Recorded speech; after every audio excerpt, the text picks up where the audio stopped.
So here we finally are. We're going to be showing you guys through a full walkthrough of our off-road touring setup for our 2010 Isuzu D-MAX that we've been touring in for about 3 to 4 years, I reckon now. We'll show you all of our modifications, our 12 volt setup, or the 240 volt setup that we've also got. And I'll be showing you out the back. I'll show you my kitchen setup, my pantry setup, and all the little tips and tricks on how to keep your food lasting longer. Yeah, and plus we bring a little friend along with us. Come on, little dingo. Come on. Good boy. Sit down. Come here. Come here. Sit. Sit. Shake. Shake. Oh, good boy. So he'll be joining us. So let's get into it.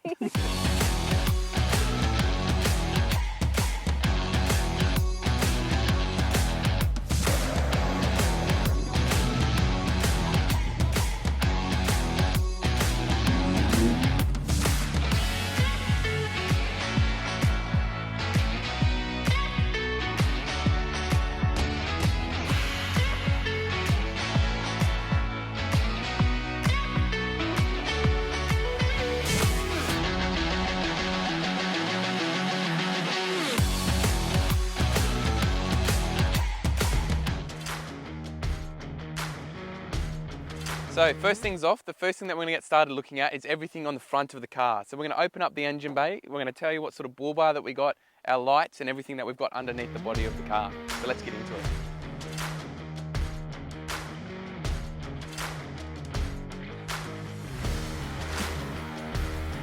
Other than what's here in the stock engine bay, obviously the Isuzu D-MAXs run a 4JJ1 engine. So they run a timing chain rather than a timing belt, so we don't actually have ever had to change this. We've got 285,000 now on the vehicle, but we have done 3 major modifications in the engine bay. The first one being that we have done a safe dyno tune. We did that about 3 years ago and it actually made an amazing difference in terms of the torque.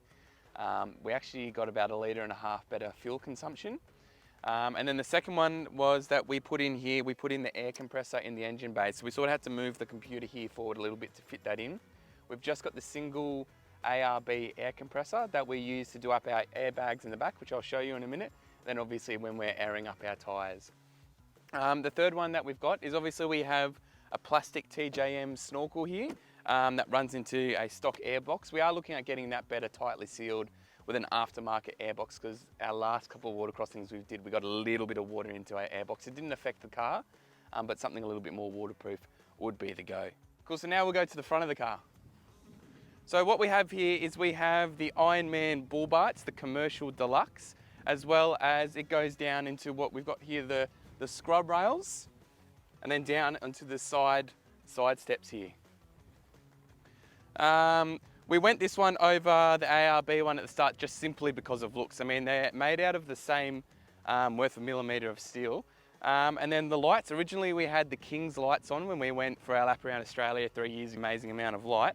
The winch, so we've got a winch obviously because this is the Ironman bull bar, commercial bull bar. We can have a winch involved in it. So we've just got the King's winch and we've only had to use it twice and it has been reliable for 4 months or so. So as well, we have the all-terrain BF Goodriches, the 265/70 R16s. And then if you can sort of see under there, we also have the road safe dual recovery points, which goes and attaches on. We have had to use that a couple of times. So in terms of our underbody protection, we have the Ironman underbody protection that runs all the way from the bull bar here, all the way to behind the transmission box and our gearbox. So it's given really good protection.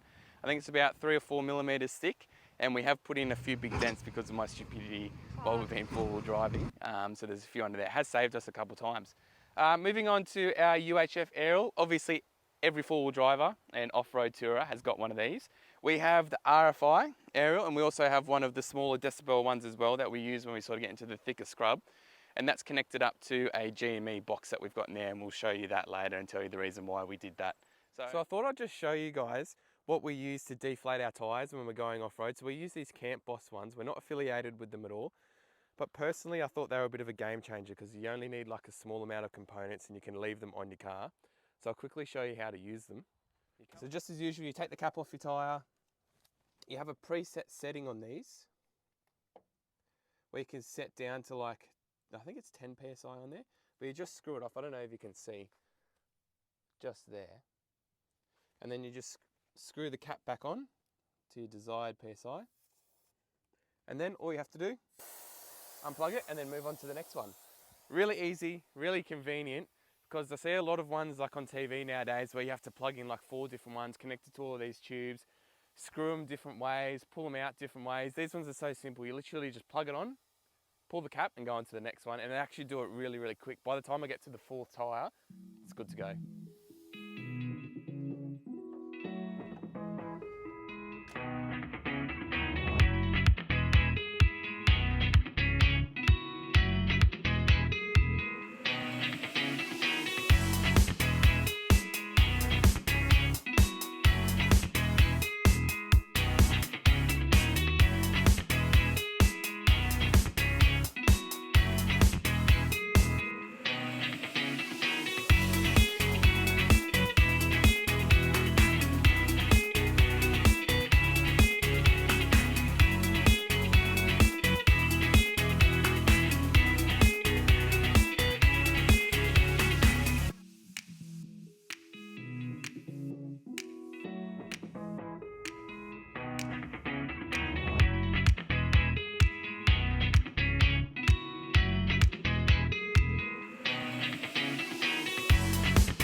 While we're off-road, we've got the ARB Simpson 3 rooftop tent.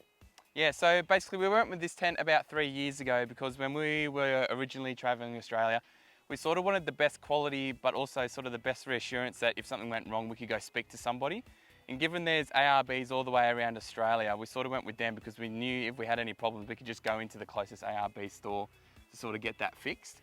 But in saying that, it has not let us down. The positives about it, the canvas is really good.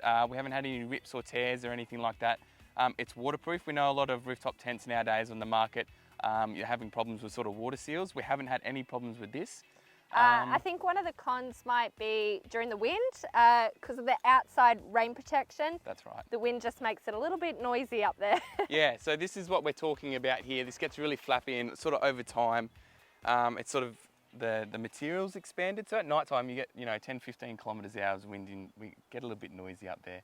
But other than that, the only other con that we've got is obviously all the new rooftop tents are all the clam style ones.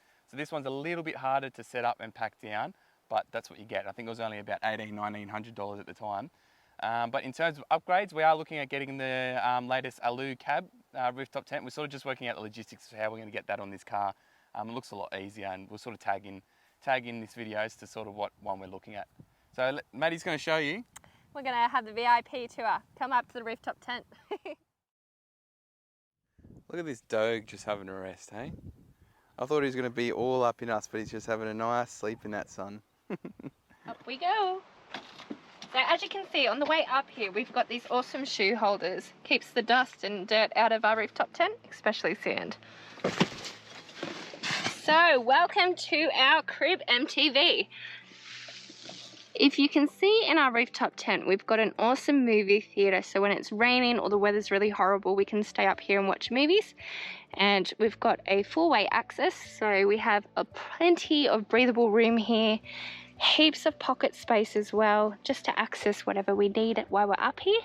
We also added in an extra layer of our own mattress just to keep an extra comfort, as obviously you're spending most of your time sleeping up here. You can see we got full view from outside. It's so good because when we go camping on the beach or we're doing beach full driving, we just want to pull up at lunchtime or something like that, we pop out the tent and we just sit in there and we watch out on the views of the ocean.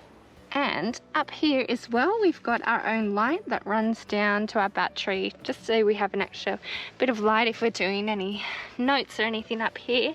And you might have noticed this cord here. So this one is for an electric blanket. We'll just plug it up to another Anderson plug, and we have a bit of extra warmth up here. During the hot, muggy weather as well, we've got an aircon that we can plug up here too, with also the Anderson plug. So let's see the rest of the car. Before we get into the awning that we've got, for those that go fishing, and obviously a lot of people do when we go off-road and go touring, it's very hard to carry around a beach rod. So what I've done is I've actually spliced it in all the way along here, and it's actually held in very well. So it only zips up about 3/4 of the way, but it does hold the beach rod in there, and it means that we can take it around with us to catch those stonkers.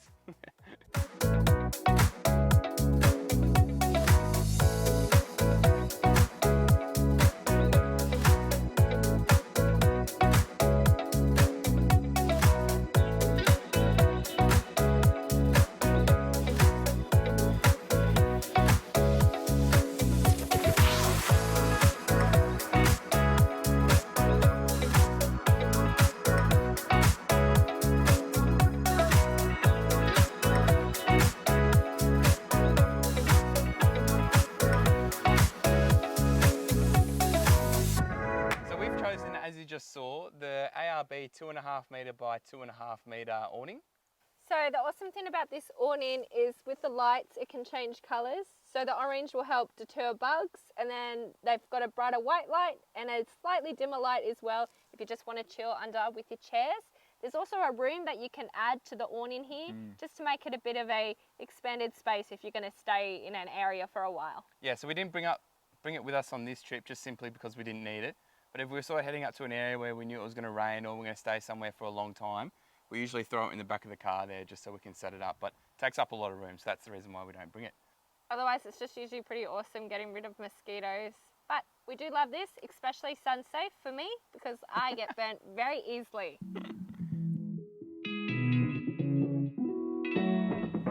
Now let's get into the car and have a look. We've got these awesome fold out chairs here. Move my bag, that's usually where I store mine. We've got 2 jerry cans at the back here. And we've also got some maps, a first aid kit, toolbox, and Samuel's clothes on the other side. All the things you need for a backup. Altogether we hold about 90 litres of water. And I have to say it is needed while you're going into the middle parts of Australia. And these right here are game changers, these chairs. They're his little luxury. On my side of the car, we've got these lovely sheepskin. That makes it a lot more comfortable. We kept our hand sanitizer there, little broom to brush out the tent and sand. Got these little UHFs, which are excellent for backing up. Then I keep my fire to fork book here for any cooking recipes that I need. A little Nomads and Sam Hey, the merch drop. And then a little phone holder here as well. And let's check out Samuel's side. Yes. All right, so this is where I come in with all the logistical stuff. I can't get in on the other side because that's one of the bad things about the rooftop tent is you need to slide the canvas out, so I can't actually get in there. But I have the HEMA HX1 here that we use for all of our mapping system as we're sort of traveling around Australia. As I said, that this is the GME UHF box that we've got attached to the RFI aerial. Now, the reason why that we originally had the GME, but it broke when we were sort of up in Cape York, and the only aerial that we could get a hand on was the RFI, so that's the actual reason why we've got the 2 mixed. But it works great and we haven't had any dramas. And then if you sort of look over here, we've got these switches. So this is for the air compressor to turn on in the car, and then these are my spotlights, and then on the other side you can't really see, we've also got the diff lockers as well. So we've got front and rear diff lockers now, and oh my god, that's been an absolute game changer going off-road. From there, basically I've got my satellite phone just here, so I'll grab that out because you won't be able to see it. So we carry this everywhere. It's either this or an EPIRB, but just being that I have an emergency services background, I couldn't really come to terms of just pressing one button to get all the emergency service to me. So I'd rather just have a sat phone that we could communicate to somebody if we just had a breakdown or whether we actually need emergency help, or even just a simple phone call if it's somebody's important birthday or something like that. So now moving on to also the game-changing logistical stuff that I like to keep here if we need it quickly. I've got my multimeter, my sat phone charger, so I'll put that just down there. I've got my winch remote. And for those that are only just getting into this, probably don't know what this little gadget here is, but this is an OBD 2-port reader. You can literally just pick it up from Supercheap. It plugs into your car, so if your car ever goes into limp mode or you get any codes while you're in the middle of nowhere and you can't move your car, you can't get past 30 kilometers an hour, you literally just plug this bad boy in. For our car, it's underneath where the steering wheel is, and that's where the most common place is. And it just clears the code. It doesn't get rid of the problem, or it might if it's just an electrical fault of some sort and you just need to get rid of it. But it is a game changing, and it has saved us probably about 4 times, especially in this video.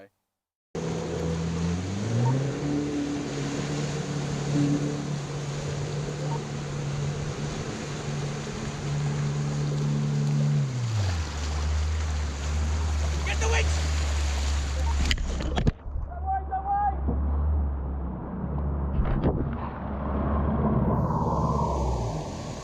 There we got to the other side of the river crossing and the car went into limp mode halfway across.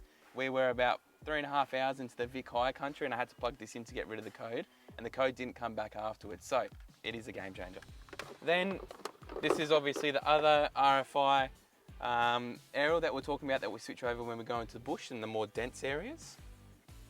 And then we've just got a spare navigation system. So this is an old one, but we just keep it because it's old, reliable, and if we really need to know our GPS coordinates of where we are, we've got a backup.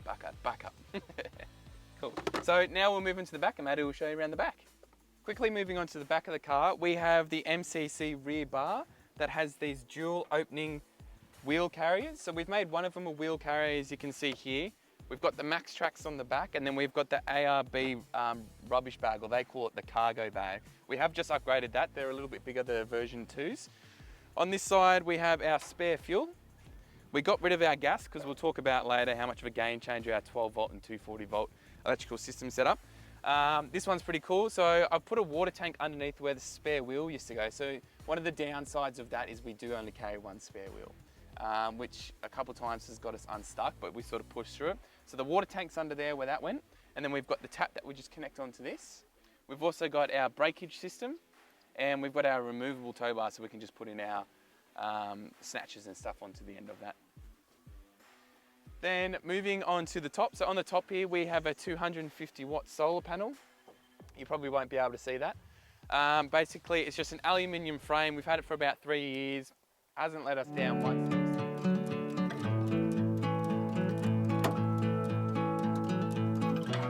Now it's my time to shine and show you my little kitchen back here. So, because I'm a little bit of a shorty, always got to keep a stool back here because I can't quite reach the pantry or the top of the car. So we actually swapped to the metal one because we did go the plastic ones and we just found in the sand, go uneven and break straight away. I found that the hard way when I fell off. I think that was up on, I think that was in Fraser Island, I think that happened. So come this way, I'll show you. This is the bottom drawer. In the bottom drawer here, we keep all of our needed tools straight away, so cleaning, knives, I keep all the cutlery, cups we always use, a torch, because you always need that, washing, kettle, fry pans, chopping board, a little dishwasher back here, and then I keep the camp oven and a nice chopping board back there as well, and our billy. And that's just the bottom of it.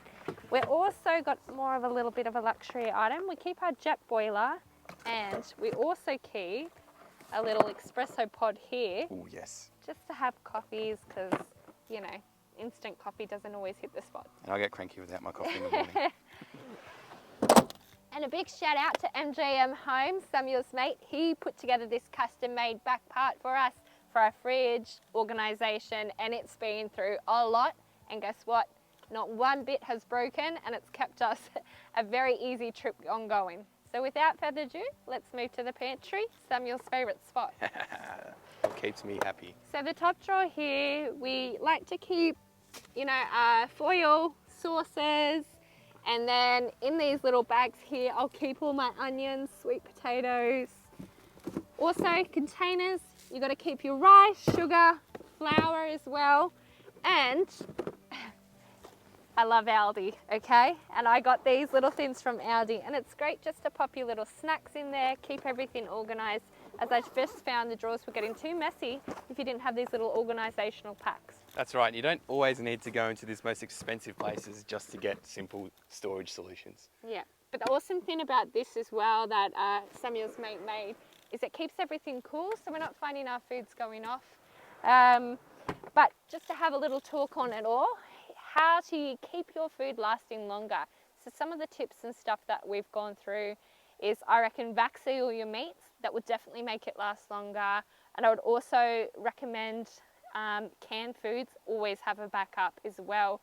And eat your fruits that are going to go off first and keep your longer lasting stuff. Also, if you put foil on top of your bananas, it'll keep them lasting longer as well. Or put lemons and limes for other fruits to make it last longer. Jumping off now with the fridge. We do have an 80 litre fridge because, well, I do like cooking and Samuel likes eating. It's a dangerous combo. So we chose the Angle. Look, it's the most reliable one we've come across. And the awesome thing about this one is there's two different sections.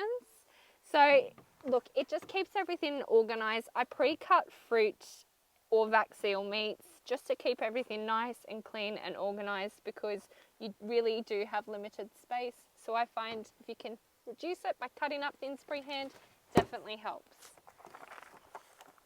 So we'll pop this away, lock it up, and it can turn into a freezer as well if you want, but we use more fridge items. That is the downside of that one, is we can't split fridge freeze it.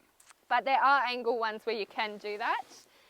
Now, stored up here is our ARB table. Now, I have learnt a lot about the tables, and one is you don't need a giant table.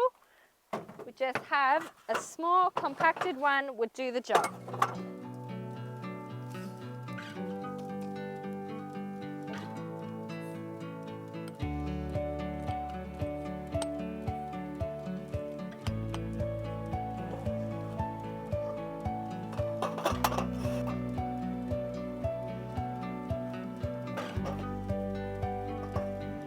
Let's have a look on this side of the car. Here we've got our spear guns for when we go out into the ocean or river.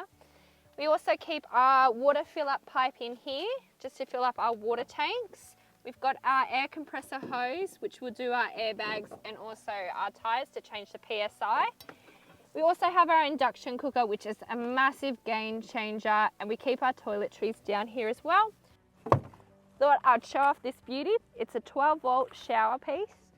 All you have to do is recharge it up. It lasts for hours. We got this one from Anaconda. It's the companion brand. All you got to do is press this button here and it will squirt out for your shower. We boil up our water and this lasts us for hours. It's light, simple, and it doesn't take up any room. Definitely one to put in your camping kit. And, oh, if I can reach in.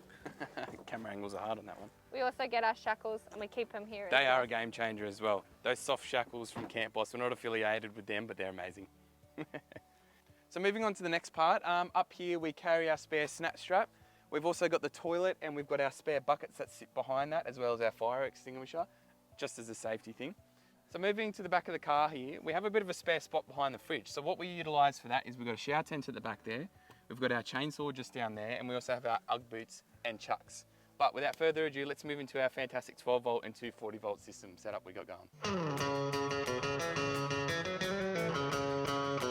Moving on to our amazing 12-volt and 240-volt setup that we've got going. So we currently, for our battery, we have the 120X Pro lithium battery that we have from EPIC World, as well as their 2000-watt inverter. And the amazing thing about this is, because this absolutely solved, we're getting so much camera gear and modern day equipment, we're like, how do we keep all this stuff charged? So I was able to move this into a full-on power board. I know it looks a little bit over the top at the moment here, but we're able to charge everything from our phones, laptops, cameras, drones, and the fact we could also get rid of gas, which is amazing. So we threw out our gas bottle and we have an induction cooker, as you just saw before. And the induction cooker, as Maddie probably agrees, is just so much quicker and more efficient. That's connected into our Energive DC to DC charger that we've got here. And then that's also connected into these Anderson plugs that you can also see here. So we'll quickly move on to the back because we've got a little bit of equipment as well there. So obviously we've got the EPIC World battery monitoring system here. For anyone that's moved from like an AGM to the more modern day lithium battery setup, you need to have a battery monitoring system to tell you how much percentage is left in your battery, because you can't just judge it off the old school of how many volts it was. The really good thing about the lithium batteries that they have is you can run it down to like 90 to 100%, and it doesn't affect the battery life either. Another good thing is that the lithium battery itself is significantly lighter, so when you're talking about GVM and stuff like that, it really helps with that. I've got this really cheap control panel board here. I do not recommend getting this because that was off eBay and it lasted about a week from last time. So we have had to do a lot of changing, but we won't talk about that now. And then just moving up to the lights. Obviously we currently have this one in, so when we do our quick stops at night, we can just quickly flick this on. Oops, that one. And when we just want to pull up quickly for somewhere night because we've arrived in late, we just cook on the back here. So yeah, all good. That's that 12-volt and 240-volt electrical system setup. Oh, old people things. Well, we really hope that you enjoyed that episode. And enjoyed the tour of our car. So this is basically what we've been touring in for about 3.5 years. We continue to be touring in for the next short term anyways. It's not a $250,000 Land Cruiser, but I tell you what, it's gotten us 99% of the places. We have put it through some hell sort of four-wheel driving. And it's never ever let us down. It's gone into limp mode a couple of times, but with that OBD 2-port reader, it's been able to get us out of those situations, and it's only ever done one clutch. So we're pretty stoked with the old girl. It's got 285,000 Ks on it, but we are looking into getting a new car, but once we've got some money for that, we'll get into it. But we do love our Dave the D-Max. So, Follow along, subscribe to our page because we will be posting a video every 2 to 3 weeks of all the adventures that we're getting up to, and follow along to support us. I reckon it's time to cook up a bit of a feed. Oh, that's probably my cue to get the fire going so I can get my feed. Go get started. Let's keep adventuring.